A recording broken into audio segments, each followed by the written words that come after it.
하나님 말씀은 요한복음 3장 26절부터 30절까지 제가 받들어 봉독에 올립니다.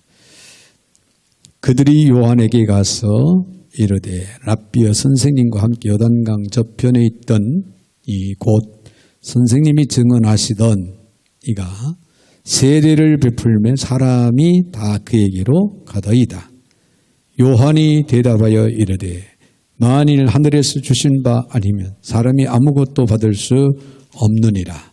내가 말한 바 나는 그리스도가 아니요 그의 앞에 보내심을 받은 자라고 한 것을 증언할 자는 너희니라. 신부를 취하는 자는 신랑이나 서서 신랑의 음성을 듣는 친구가 크게 기뻐하나니 나는 이러한 기쁨으로 충만하였노라. 그는 흥하여야 하겠고 나는 쇠하여야 하리라 하니라. 아멘. 30절까지 받들어 봉독에 올렸습니다. 의로하신 하나님 감사, 영광, 찬양을 올려드립니다. 오늘도 저희들 사랑 가운데 불러주시고 또 성령으로 말씀으로 함께 하시는 주님, 이 시간도 하나님 들을 길을 저희들에게 허락하여 주셔서 하나님의 주시는 귀한 말씀을 진정령의 양식으로 받고 깨달음을 얻게 하여 주셔서 날마다 영적으로 저희들 강건하게 하여 주셔서 하나님 모시기에 아름다운 합당한 삶을 이루어갈 수 있도록 복을 더하여 주옵소서. 오늘도 부족한 종의 입술을 주관하시고 사용하시되 우리 하나님 홀로 영광을 받아 주시옵소서. 예수님의 이름으로 기도하옵나이다. 아멘, 아멘, 할렐루야. 우리 한번 옆에 분들하고 인사할 때 이렇게 인사 나누시기 바랍니다. 겸손은 존귀의 길잡이입니다. 네, 겸손은 존귀의 길잡이다. 네, 그만큼 우리들의 영적인 삶에 있어서의 겸손은 매우 중요하다. 라고 하는 그런 말씀인 줄 압니다. 네, 이러한 일화가 있습니다. 유럽의 종교개혁자 루터와 쭈빙글리는 각자가 추구하는 종교개혁의 방향이 서로 맞지 않았습니다. 네, 그래서 이 두 사람은 종교개혁에 대한 대화를 나눌 때마다 서로가 얼굴을 붉히곤 했던 그런 상황들이 이어졌습니다. 그러던 어느 날 이 두 사람이 스위스의 산길을 함께 오르게 됐는데요. 그때 이상한 광경을 이 두 사람은 목격을 하게 됩니다. 네, 두 마리의 염소가 그 외나무 다리 위에서 서로를 노려보고 있는 거예요. 네, 염소들은 다리 중간에서 오도 가도 못하고 서 있는 그런 상황이 벌어졌습니다. 곧 한판 싸움이 붙을 것만 같은 그런 분위기였다고 합니다. 자, 그런데 그 순간 예상치 못한 일이 벌어집니다. 염소 두 마리 중 한 마리가 그 외나무 다리에 납작 엎드려서 반대편에 있는 염소가 그 엎드린 등을 타고 외나무 다리를 무사히 건널 수 있도록 하는 그런 광경이 루터와 쭈빙길리 그들의 눈을 혼란스럽게 만들었습니다. 자, 이 광경을 지켜본 루터와 쭈빙길리는 아주 큰 충격을 받았다고 합니다. 그리고 그로 서로가 화해를 하고 그때부터 종교개혁에 서로가 양보하면서 또 이해하면서 종교개혁을 위해서 두 사람이 마음을 합해서 이제 힘써서 개혁을 이루어갔다라고 하는 그런 이야기입니다. 자, 염소에게서 스스로 낮추는 겸손과 양보를 그들은 배웠다는 거예요. 그리고 그것을 실천한 바 엄청난 종교개혁이라고 하는 아주 큰 비전을 이루었다고 하는 그런 이야기죠. 자, 이 땅에 사는 사람들은요, 두 가지 유형으로 나눌 수 있다면 겸손한 사람과 교만한 사람. 겸손한 사람과 교만한 사람으로 이렇게 나누어서 우리가 생각을 해볼 수가 있습니다. 과연 나는 겸손한 사람, 위치에 서서 겸손한 삶을 살아갈 것인가? 아니면 교만한 사람들의 위치에서 교만한 삶을 살아갈 것인가? 여러분, 구약의 잠언서를 보면요, 종종 이 두 가지 유형의 사람을 대조적으로 그리고 있는 그런 말씀들이 기록이 됩니다.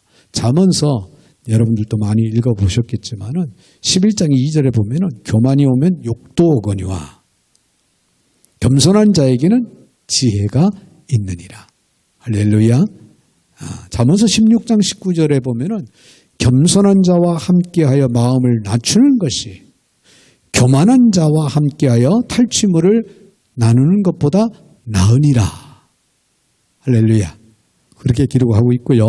잠언서 18장 12절에는 사람의 마음에 교만은 멸망의 선봉이요 겸손은 존귀의 길잡이이니라. 할렐루야. 네, 겸손은 존귀의 길잡이가 된다. 우리 서로 그렇게 인사를 했죠. 네, 성경은 언제나 일관성 있게 교만을 정죄하고 있고 겸손은 높여주고 있습니다. 베드로전서 5장 5절에 보니까 하나님은 교만한 자를 대적하시고 겸손한 자들에게는 은혜를 주신다라고 확실하게 못 박아서 말씀한 그런 내용도 우리는 분명히 기억을 합니다. 왜 하나님은 교만을 대적하실까요? 성경은 교만의 근원이 마귀라고 그렇게 밝히고 있습니다. 그렇기 때문에 하나님께서도 교만한 자는 대적하시는 거예요. 절대적인 겁니다. 반면에 겸손의 근원은 예수님이시라고 하는 사실을 믿으시기 바랍니다. 즉, 내 마음속에 겸손한 마음을 품고 겸손한 삶을 살아가고 있다고 하는 것은 내 마음속에 주님을 모시고 살고 있다. 주님의 뜻을 쫓아서 살고 있다라고 하는 그런 이야기가 되는 줄로 믿습니다. 마태복음 11장 29절에서 예수님이 친히 말씀하시기를 나는 온유하고 겸손하니. 나는 온유하고 겸손하니. 예수님 그렇게 말씀하셨어요. 그래서 겸손의 근원은 예수님이시라 그런 얘기예요. 자, 오늘 본문의 말씀을 보면요, 예수님보다 앞서서 와서 예수님을 증거한, 예수님을 가장 닮은 한 사람을 이제 소개를 하고 있는데요. 그는 바로 누구냐? 세례 요한입니다. 세례 요한. 자, 예수님은 세례 요한을 가리켜서 뭐라고 말씀했냐면은 마태복음 11장 11절에서 이렇게 봅니다. 여자가 낳은 자 중에 세례 요한보다 큰 이가 일어남이 없도다. 자, 여자가 낳은 사람들 중에서 제일 크다. 가장 크다. 인정을 하는 그런 말씀을 예수님이 친히 말씀하셨어요. 요한이 이렇게 위대한 겸손한 사람이 될 수 있었던 그 비밀이 뭘까요? 자, 오늘 이 말씀을 생각을 해보고자 합니다. 먼저 우리가 생각을 할 수 있는 것은요, 하나님의 주권적 은사를 이해해야 한다는 거예요. 달리 말하면은 세례 요한은 어떻게 위대한 겸손한 자가 될 수가 있었느냐? 그는 하나님의 주권적인 은사를 알았어요. 자, 23절로 거슬러 올라가면요, 23절에는 요한이 살렘 가까운 에논이라고 하는 곳에 동시에 사람들에게 세례식을 베풀고 있었다라고 증거를 하고 있어요. 많은 사람들이 자원해서 요한에게 찾아와서 요한에게 세례를 요청을 했고, 그래서 요한을 통해서 세례를 받게 됩니다. 자, 그런데 26절에 보니까 그들이 요한에게 가서 이르되 랍비여, 선생님과 함께 요단강 저편에 있던 이곳 선생님이 증언하시던 이가 세례를 베풀며 사람이 다 그에게로 가더이다, 그렇게 기록을 하고 있지요. 요한의 경쟁심 혹은 질투심을 자극하는 그런 말이 아닐 수가 없습니다. 이런 표현이죠. 에논교회 요한 목사님의 설교를 듣고 세례를 받으러 나왔던 이들이 최근에는 살렘교회로 가서 나사렛 예수의 설교를 듣고 그에게 직접 세례를 받으려고 많은 사람들이 그 살렘교회로 몰려가고 있습니다. 그런 얘기예요. 자, 나사렛 예수님의 설교를 듣고 그에게 직접 세례를 받으려고 살렘교회로 가다 많은 사람들이 간다. 이때 요한이 보통 사람이라면은 어떻게 생각할까요? 내가 그 선생을, 예수라고 하는 그 선생을 인정하고 그를 증언을 했는데, 그를 소개하고 그를 나타냈는데 그분이 왜 내 교구에까지 와서 그런 일을 하는가? 이렇게 이야기를 할 수 있겠지요. 그런데요, 요한의 반응을 우리 한번 보십시다. 요한의 반응을 보면 27절에 이렇게 말합니다. 요한이 대답하여 이르되 만일 하늘에서 주신 바 아니면 사람이 아무것도 받을 수 없느니라. 할렐루야. 네, 하늘에 하나님이 그분을 통해서 그런 일을 하도록 은사를 주셨기 때문에 그분이 그런 사역을 하시는 것이다 라고 요한은 자기 제자들에게 그렇게 대답을 해줍니다. 이것이 바로 세례 요한의 인격의 크기였습니다.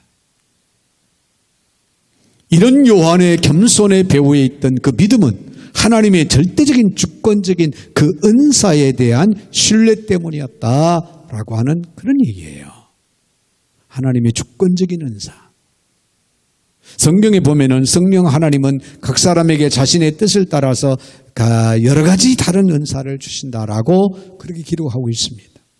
로마서 12장 6절에 말씀에 보면은 우리에게 주신 은혜대로 받은 은사가 각각 다르니, 할렐루야. 제가 받은 은사가 다르고 여러분들 각자가 받은 은사가 다 다르다 그 말이에요. 모든 성도들에게는 하나님께서 주신 달란트, 곧 영적인 은사가 있는데요. 그것은 그리스도의 몸인 교회의 유익을 위해서 하나님이 주시는 은사입니다. 성령께서 임의로 각 사람에게 나누어 주신다라고 성경은 밝히고 있습니다. 고린도전서 12장 8절 11절에 있는 말씀을 보면 어떤 사람에게는 성령으로 말미암아 지혜의 말씀을, 어떤 사람에게는 지식의 말씀을, 어떤 사람에게는 믿음을 병고치는 은사를, 어떤 사람은 능력 행함을, 어떤 사람은 예언함을, 또 어떤 사람들에게는 영들 분별함을, 또 어떤 사람들이 방언 말함을, 또 어떤 사람들이 방언을 통역함을 주시나니 이 모든 일은 같은 한 성령이 행하사 그의 뜻대로 각 사람에게 나누어 주시는 것이니라. 아멘. 따라서 우리 각 사람은 각기 다른 봉사의 분량을 가지고 있다. 그런 얘기가 되겠죠. 자, 우리가 이에 충실할 때 교회는 어떻게 건강하게 든든히 세워지게 되는 것이고, 하나님께서 맡겨진 그 사역들을 신실하게 교회가 잘 감당해 나가게 될 줄로 믿습니다. 여러분, 우리 각자가 받은 은사, 이것은 하나님이 주시는 선물입니다. 하나님이 주시는 위대한 선물이에요. 하나님은 하늘나라의 뜻을 이루고자 이 땅에서 일하는 일꾼들이 각각 다른 다양한 은사들을 주셔서 사역을 진행을 하고 계십니다. 자, 우리는 내게 주신 은사를 따라 내 몫의 사역을 감당하면 되는 거예요. 마지막 심판의 때에 인생의 주인 되시는 하나님은요, 큰 은사, 작은 은사를 따라서 우리가 얼마나 큰 일, 작은 일을 해냈는가 이걸 보지 않습니다. 이걸 보지 않아요. 얼마나 각자에게 주어진 그 은사를 가지고 성실하게 최선을 다해서 잘 감당했느냐, 이걸 보신다는 사실을 오늘 저와 여러분은 잊지 마시기를 바랍니다. 이것이 바로 달란트 비유의 이야기예요. 우리가 잘 아는 대로 달란트, 1달란트 받은 사람, 2달란트 받은 사람, 5달란트 받은 사람이 있었죠. 그 액수를 오해하면 안 됩니다. 당시 금 1달란트는요, 1달란트는 20년의 생활비에 해당하는 그런 값이 나갔다고 합니다. 근데 5달란트 받은 사람이 5달란트를 남겼다? 엄청난 결과를 이룬 거예요, 사실은. 2달란트 받은 사람인데 2달란트를 또 더 남겼다? 이 사람도 엄청난 일을 감당해낸 거예요. 즉 한마디로 충실한 거예요. 근데 한 달란트 받은 사람은 어땠어요? 그걸 땅에 묻어두었더라. 그래서 주인이 돌아왔을 때 그 한 달란트 받았던 거 그대로 내놨더라. 그 결과는 어떻게 했어요? 칭찬을 들었으면 칭찬을 못 들었죠. 최선을 다해서 좋은 결과들을 이루었던 사람들은 액수를 묻지 않냐고 그들의 성실성, 그들의 충성심, 그걸 보고 칭찬을 하신 거예요. 여러분, 이것이 바로 하나님의 관점입니다. 우리 각자에게 주어진 은사, 이거를 활용함에 있어서 하나님의 관점에서 봐야 되는 거예요. 지금 세례 요한이 바로 하나님의 주권적인 은사를 각자에게 주셔서 각자가 각자의 위치에서 할 일이 있다. 그것을 나도 예수님도 한 것뿐이다. 중요한 것은 우리 각자에게 주어진 은사를 가지고 얼마나 성실하게 하느냐. 이게 관건이라는 거예요. 우리는 그러므로 우리가 남의 은사를 질투하기 시작한다면 그때부터 우리의 가능성 오히려 제한된다는 걸 잊지 말아야 될 줄로 믿습니다. 그러므로 우리는 절대적인 하나님의 주권적인 은사를 수용할 수 있는 믿음이 우리 각자에게는 있어야 돼요. 그래서 묵묵히 하나님을 향하여 우리 각자에게 주어진 그 은사를 100번 활용해서 성실하게 최선을 다하는 길만이 우리는 진정한 겸손한 자로서 하나님 앞에 부끄럼 없이 설 수 있는 유일한 길이 된다. 그래서 하나님의 절대적인 주권적인 은사를 이해하고 받아들이는 사람이 바로 겸손할 수 있다. 그런 얘기예요. 한 가지 더 우리가 생각을 해볼 수 있다면요. 예수님이 주연이심을 이해해야 됩니다. 다시 말해서 언제든지 우리의 일상 생활 속에서 누가 주연이 되어야 되느냐? 예수님이 주연이 되고 우리는 조연이 됩니다. 자, 29절 30절을 봅니다. 신부를 취하는 자는 신랑이 나서서 신랑의 음성을 듣는 친구가 크게 기뻐하나니 나는 이러한 기쁨으로 충만하였노라. 그는 흥하여야 하겠고 나는 쇠하여야 하리라 하니라. 아멘. 아멘. 할렐루야. 자, 여기서 보면 예수님께서 흥하게 되시는 것을 보고 크게 기뻐하는 세례 요한의 모습을 우리는 분명히 볼 수가 있죠. 그렇죠? 자, 그는 예수를 역사의 무대 중심에 세우고 이제 자신은 서서히 무대 뒤로 모습을 감추려 하고 있는 그런 상황을 우리는 여기서 보게 됩니다. 자, 그는 이것이 하나님께 받은 자기의 사명이다라고 하는 사실을 알았기에 조금도 불만을 갖지 않았습니다. 이제는 내 할 일은 다 끝났다. 그 할 일이 뭐였어요? 예수님을 무대에 세우는 거예요. 주연으로. 그리고 자신은 어떻게 되냐? 무대 뒤로 물러가는 거예요. 조연이 되는 거죠. 쉽게 말하면. 그것이 나에게 주어진 사명이었고 하나님이 나를 부르신 그 목적이었다. 이것을 깨닫는 자가 될 때 세례 요한은 겸손할 수 있었다. 그런 얘기예요. 자, 그리스도인으로서 우리가 배워야 할 경건의 모습이 아닐 수가 없지요. 그리스도인들은 두 유형으로 나누어서 이해를 할 수가 있는데요. 첫째 유형은 예수를 조연이 되게 하고 자신을 주연의 자리에 세우는 이들이 있습니다. 신앙에 문제가 있는 사람들이지요. 네, 예수님을 조연으로 세우고 자신이 주연이 되려고 하는 사람들. 문제가 다분한 사람들이에요. 이상하게도 교회 안에 특히 교회 지도자급에 있는 사람들이 이런 실수를, 이런 시험에 빠지는 그런 경우들이 없잖아 있음을 우리는 지적을 할 수가 있는데요. 이들은 예수님의 제자로서 부족한 것이고 사실은 부끄러운 거예요. 부끄러운 겁니다. 자, 이들은 단지 예수님의 이름을 자기를 세우기 위해서 이용하고 있는 그런 모습을 보여주게 됩니다. 그리스도의 참 제자들에게는 더 이상 자기가 없어요. 오늘 저와 여러분들이 진정한 그리스도의 참 제자라면은, 여러분, 나는 죽고 주님이 드러나야 됩니다. 할렐루야. 할렐루야. 네. 자신을 부인하는 것이 진정한 그리스도의 제자가 되는 유일한 길이 되기 때문에 그렇습니다. 마태복음 16장 24절에 주님께서 이렇게 말씀하죠. 이 예수께서 제자들에게 이르시되 누구든지 나를 따라오려거든 자기를 부인하고 자기 십자가를 지고 나를 따를 것이니라. 할렐루야. 두 번째 유형의 그리스도인들을 보면요. 예수를 주연으로 세우고 자신은 조연의 역할을 하는 것으로 만족해야 하는 그런 그리스도인들이 있어요. 어찌 보면은 그리스도인들이 진정한 예수 그리스도의 참 제자다. 그렇게 우리는 볼 수가 있습니다.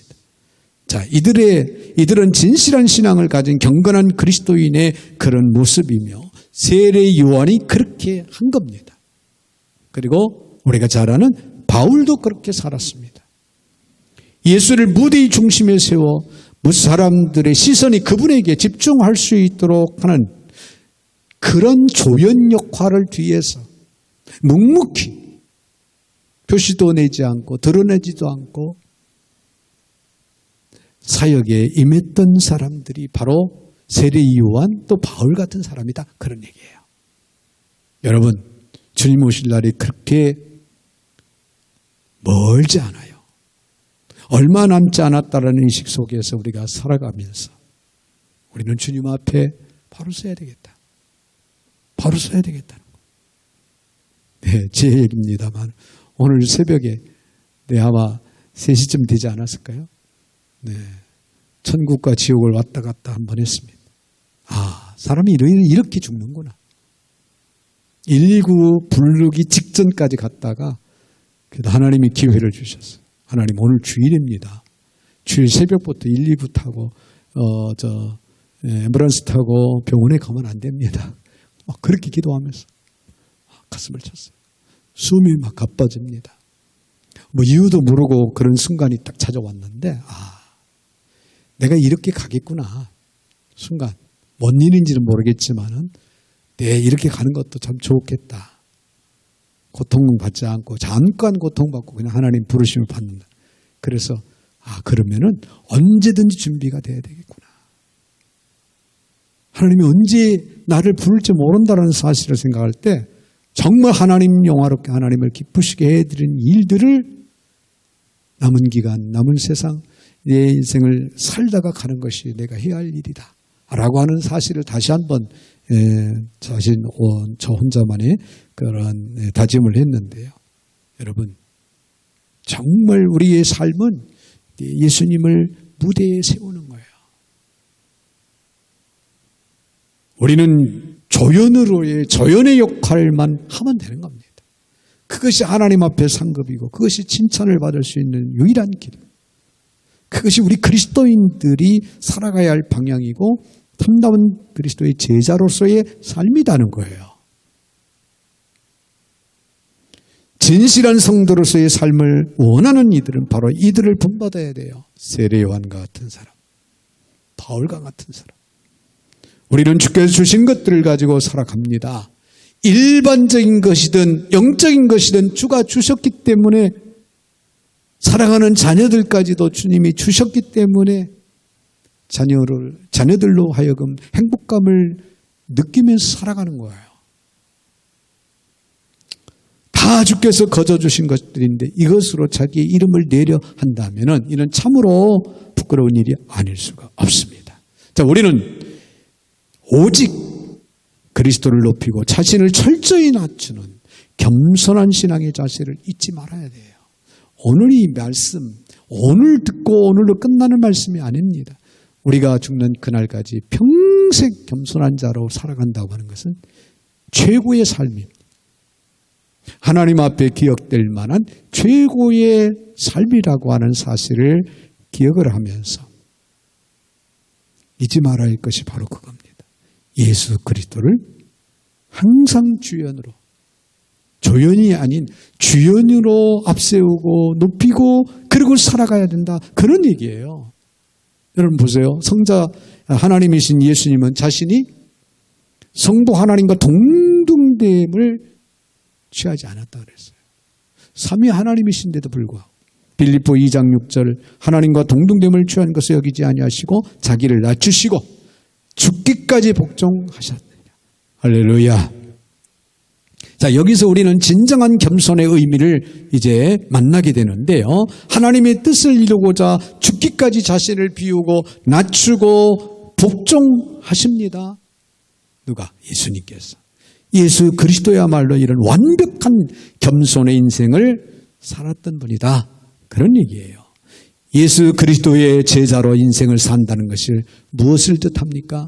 마태복음 11장 29절에 나는 마음이 온유하고 겸손하다 말씀하신 그분을 따라 날마다 자신을 부인하고 십자가를 지고 그분을 따르는 것이 바로 예수 그리스도의 제자로서의 인생을 살아가는 길이에요. 예수 그리스도의 제자도는 아직도 우리가 이 예수님의 겸손을 배워야 할 필요를 가르치고 있습니다. 어린아이들에게도 어른들에게도 남녀를 가리지 않아요. 유명한 주의자 레너드 본스타인에게 누군가가 오케스트라에서 가장 구하기 힘든 연주자는 어떤 파트냐라고 그렇게 질문을 던졌다고 합니다. 자, 오케스트라에는 수많은 악기들을 연주하는 연주자들이 있죠. 그런데 아주 그 탬버린 같은 아주 조그마한 그런 악기를 다루는 그런 연주자도 있는데 다 필요하다는 거예요. 그런데 그 연주자들을 섭외하는데 가장 힘든 게 있대요. 그게 뭐냐면은 제1연주자는 많대요. 그와 함께 아름다운 화음을 이루어줄 제2연주자를 찾아야 된다는 거예요. 제2연주자가 반드시 있다는 거예요. 만일 아무도 제2연주자가 되기를 원치 않는다면 오케스트라의 아름다운 음악을 불가능하다. 지휘자는 그렇게 말을 했다고 합니다. 여러분, 많은 사람들이 제1연주자가 되기를 원하요. 제2연주자가 되기를 원치 않는다. 그런 얘기가 되겠죠. 하나님도 당신의 오케스트라에서 자신의 소명을 따라서 그 위치를 지킬 줄 아는 제2 바이올리스트 연주자를 필요로 하고 계시다. 그런 얘기예요. 우리 그리스도인들에게도 내 일반적인 제1연주자와 같은 역할을 하는 사람도 있고 나름대로 화음을 이제 이루기 위해서 제2연주자도 필요한 부분 그런 사람들도 있다는 얘기죠. 둘 다 어떻게 필요하다는 거예요. 하나님의 오케스트라에. 오늘의 세상은 인기 있는 사람을 만들어내기에 바쁘게 돌아가고 있습니다. 대중매체는요, 진정한 기도와 땀과 대가가 없이도 순식간에 가공된 명성을 얻게 하는 그런 기술들이 대단히 뛰어나 있어요.